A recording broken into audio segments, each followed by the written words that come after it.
High, welcome back cuties. তো আজকে আমার মিনি ব্লগটা বাংলায় হবে।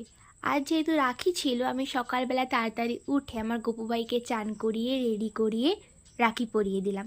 তারপর আমি রেডি হয়ে চলে গেছিলাম আমার একটা ভাইয়ের বাড়িতে। ওকেও গিয়ে রাখি পরালাম, আর আমি এখানে ওকে জিজ্ঞেস করছিলাম যে ও কোন মিষ্টিটা খাবে।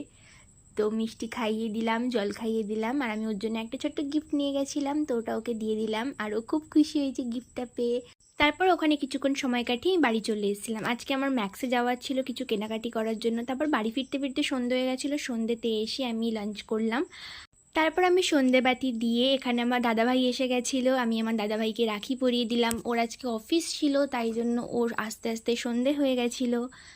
আর ও একদম মিষ্টি খেতে ভালোবাসে না, ও ঝাল খুব খায়। তো এখানে ওকে একটুকুনি মিষ্টি আমি খাইয়ে দিলাম জোর করে, কারণ কি মিষ্টি খেতেই হবে।